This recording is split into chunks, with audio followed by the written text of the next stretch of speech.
ஜாதுமுறை யாவரும் கேளிர் தீதும் நன்றும் பிரதரவாரா. உண்மையாகவே நாங்க ஒரு நல்ல ஒரு டாபிக்கை வந்து நாங்க போட போறோம். நல்ல ஒரு டாபிக் சொல்றது எங்களுக்கு நல்ல உங்களுக்கு வெரி கேர்ஃபுல். எங்களை சொன்னோம் ஏன்னு சொன்னா இந்த டாபிக் போட்டாலே சும்மா பிச்சு உதறுவீங்க, கடிச்சு குதறுவீங்க, குதறுங்க. உண்மைக்குமே வந்து நாங்க ஏற்கனவே ஒரு காணொலி ஒன்று போட்டிருந்தோம். அந்த காணொலிக்கு கீழே நிறைய கொமெண்ட்ஸ் வந்திருந்தது. ஒரு கொமெண்ட்ஸ்ன்றதை தாண்டி இப்போ ஈரான் அமெரிக்கா கடிச்ச மிசைல்ஸை விட அமெரிக்கா இந்த இதுக்கு அடிச்ச ஈரானுக்கு அடிச்ச மிசைல்ஸை விட நாங்க எங்கட நெஞ்சில தாங்கின அதெல்லாம் ஈரான் வந்து அடிச்ச ட்ரோன்ஸை விட அதிகமான பவர்ஃபுல்லான வெப்பன்ஸ் வந்து அந்த வார்த்தைகள் தான். பரவாயில்ல, நம்மட உறவுகள், நம்மட சொந்தங்கள். நீங்க அன்பை தந்தா அன்பை தருவோம், வெறுப்பை தந்தா மறுபடியும் அன்பே தருவோம். அதுல நிறைய விமர்சனங்கள், ஆரோக்கியமான விமர்சனங்களுக்கு சில பதில்கள் கொடுக்கணும்னு நினைக்கிறேன். விஜய் அண்ணா, திரிஷா அக்கா என்று சொல்லி இருந்தீங்க. எந்த முறையில வந்து உங்களுக்கு அக்கா டயலாக் எல்லாம் சொல்லி இருந்தாங்களாப்பா? என்ன சார் டயலாக் அது? அது சும்மா அடிச்சு சும்மா விஜய் நடிச்சவன கத்தி, திரிஷா யாருக்கும் சித்தி என்று சொல்ல போட்டிருந்தாங்க. விஜய் மகனுக்கு சித்தி என்றலாம் அப்படி நிறைய விடயங்கள் வந்து போட்டிருந்தாங்க. உண்மைக்குமே சொல்லிக்கொள்ற விடயம் என்னன்னா, தமிழ் கலாச்சாரத்தின் அடிப்படையில் நம்மளையும் விட வயசு கூட நாட்களை வந்து நாங்க அக்கா அண்ணான்னு சொல்றதா ஒரு வளமை. இப்ப விஜய் அண்ணாக்கு 50 வயசை தாண்டி போகுது. திரிஷா அக்காக்கு வந்து எனக்கு தெரிஞ்ச 45 வயசு, 43, 43 அப்படி இருக்கும். அப்ப எங்களையும் விட வயசு கூட. கண்ணா சருக்கு கூட இப்ப 38, 39 வயசு, 25 வயசு மாதிரி தரிப்பாரு. ஒரு 37, 38 வயசு ஆயிடுது அப்படின்னு சொன்னா என்ன, உங்களுக்கு எங்களோட வயசு கூட. அதனாலதான் நாங்க வந்து அண்ணா மரியாதை நிமித்தம் தான் அந்த வார்த்தையை நாங்க பிரயோகிச்சோம். ஆனா அந்த மரியாதையை கூட விளங்கி கொள்ள இல்லாத அளவுக்கு இருக்கிறீங்க நீங்க. என்றாலும் பரவாயில்ல, நாங்க உங்களை மரியாதையாகவே விளங்கி கொண்டோம். அவ்வளவுதான். இது முதலாவது விமர்சனம். அடுத்தது இரண்டாவது விமர்சனம், முக்கியமான விமர்சனம் என்னன்னா, இரண்டாவது தற்குறி என்று சொல்றீங்க.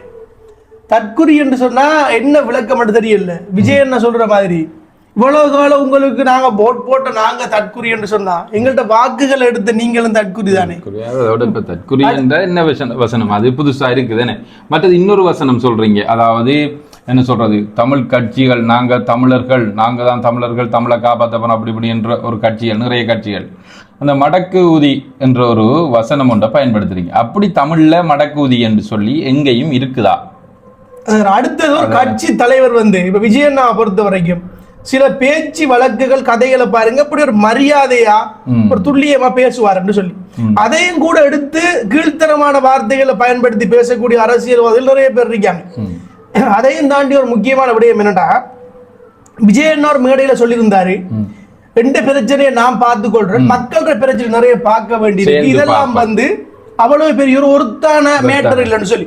ஒருத்தன்னு சொன்னது அவரோட மனைவி, பிள்ளைகள் இல்லை, எந்த அப்பாவும் எந்த ஒரு கணவனா அப்படி சொல்ல மாட்டான். அவர் சொன்ன விடயம் என்னன்னா, அந்த பிரச்சனை ஒரு டிவோர்ஸ்ன்றது, ஒரு குடும்ப பிரச்சனைன்றது ஒரு சின்ன பிரச்சனை, ஒரு தனிப்பட்டது.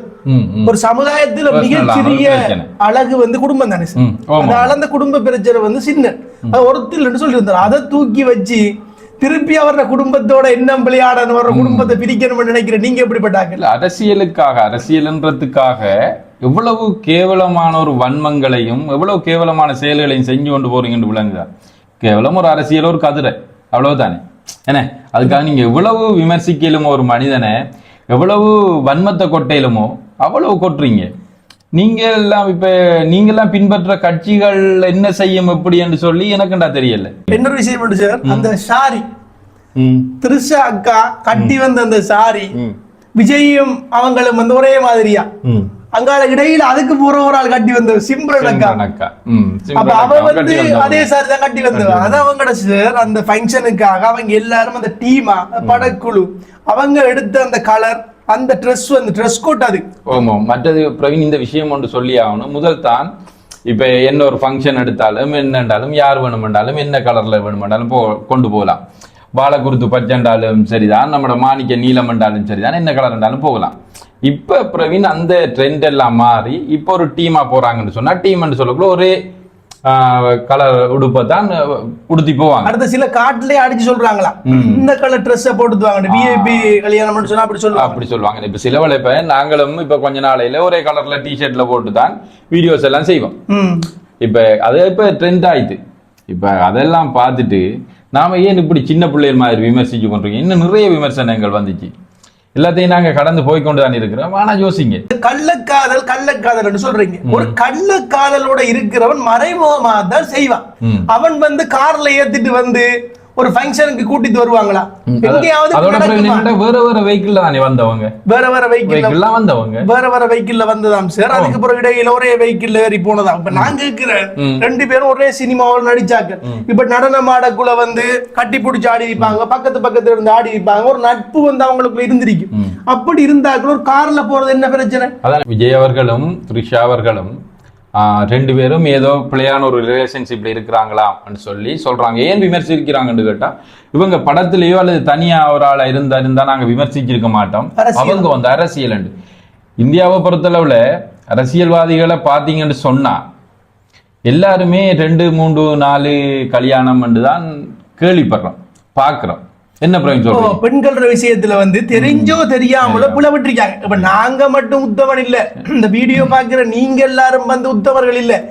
ஒரு சிலர் நல்லவர்கள் இருக்கலாம், இல்லன்னு சொல்லல. ஆனா ஒரு ஒரு குறிப்பிட்ட காலத்துல வந்து பிளவிடாதார்கள் விமர்சிக்கிறார்கள் இருக்கிறீங்க தானே. நீங்க எல்லாம் ஒரு மனசை தொட்டு பார்த்து போட்டு நாங்க பியோரண்டா, நாங்க ஜெனுவின், நாங்க நேர்மையான ஆக்கள், பச்சை வாழை மரத்தை பத்த வைப்போம், அப்படியே பச்சை தண்ணியில நெருப்பு கொளுத்துவோம் என்று சொல்றாங்க மட்டும் விமர்சிங்க. இயேசுநாதர் சொன்னாரு, இந்த பெண்ணுக்கு கல்லறியறதுக்கான தகுதி யாரு பிழை செய்யலையோ நீங்க வந்து எறீங்க, யாருமே எறியல தானே.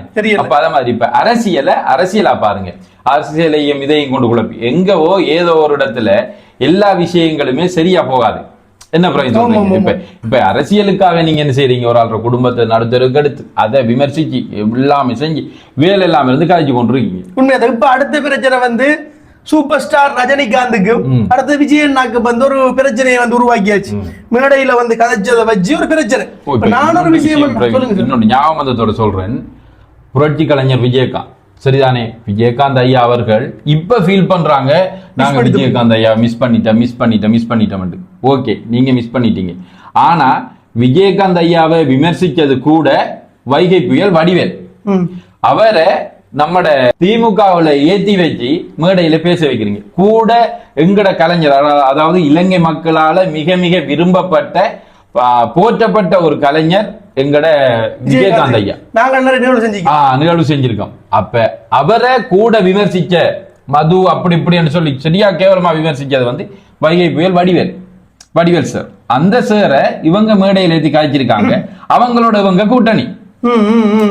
அப்ப இதுதான் அரசியல். இங்க கீழே இருந்து நீங்க கொந்தளிக்கிற அளவுல ஒரு விஷயமும் இல்லை. உனக்கு சரிவராத ஒரு அரசியல் கட்டமைப்பாக நீ ஆளப்படுறா என்று சொன்னா அந்த அரசியல் கட்டமைப்பை பயன்படுத்தி ஆட்சி அதிகாரத்தை கைப்பற்றி உனக்கு தேவையான அரசியலை நீ எழுது என்று ஹிட்லர் சொல்லிருக்க.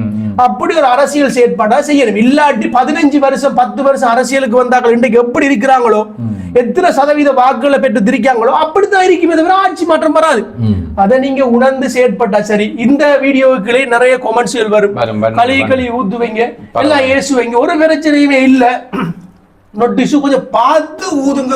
கோபால் தாங்க முடியல, கோபால் வலிக்குது, கோபால் குருநாதா முடியல. நீங்க யாருக்கு சப்போர்ட்ன்றது வந்து கீழே கமெண்ட் பண்ணுங்க. கொஞ்சம் சிந்திச்சு வாக்களிங்க. யதார்த்தத்துக்கு பின்னால, யதார்த்தமான அரசியலுக்கு பின்னால போங்க. நாங்க பரம்பரையா இப்படித்தான், அவங்க பரம்பரையா இப்படித்தான் என்று சொல்லி ஒரு சப்பு கட்ட வேணாம். பரம்பரை சொன்னா உங்க அப்பா மாட்டு வண்டியில போய்ப்பார். நீ மோட்டார் சைக்கிள் தேவையில்ல, காரம் தேவையில்ல, ஆட்டோ தேவையில்ல, மாட்டு வண்டியில கட்டி மாட்டு வண்டியில போங்க. உண்மையாதானே? எல்லாரும் வந்து கலாச்சார மாற்றத்துல பூகோள மயமாதல்ல எது தேவையோ, ஏதோ மாற்றம் தேவையோ அந்த மாற்றத்தை நோக்கி பயணிக்க. அதுதான் வாழ்க்கையில வந்து ஒரு மாற்றம். இவ்வளவு காலத்துக்கு இவ்வளவு அரசியலை பார்த்துட்டீங்க. டிவி கேக்கு ஒரு தரம் போட்டு பாருங்களேன். போடுங்கடாப்பா, போட்ட போய் டிவி கேக்கு போடுங்க. போடலாட்டி முதலாவது அயோக்கிய பயில் நீதான், முதலாவது குற்றவாளி நீதான், முதலாவது நாட்டுக்கு உதவாதவன் நீதான். அதுக்காக வந்து சீமானண்ணாக்கு போடமானாண்டு சொல்றாருன்னு நிறைய பேர் கீழே வந்து சொல்லுவாங்க. அப்படி இல்ல, சீமானண்ணாக்கு நீங்க போடுங்க, விஜயண்ணாக்கு நீங்க போடுங்க. வீட்டுல வந்து உங்களுக்கு போட்டிருந்தா நீங்க என்ன செய்யுங்கன்னா பிரிச்சு போடுங்க. இப்ப எலெக்ஷன் வந்து எல்லாம் தேடி வரும், மிக்சி வரும், பிளண்டர் வரும். அதான் நான் சொன்னவர், வாங்குற முழுதையும் வாங்குங்க, ஏனண்டா முழுதும் உங்களது. ஆனா வாங்கி போட்டு அவங்களோட காதலையே விசில ஊதி அனுப்புங்க. ஊதுங்க.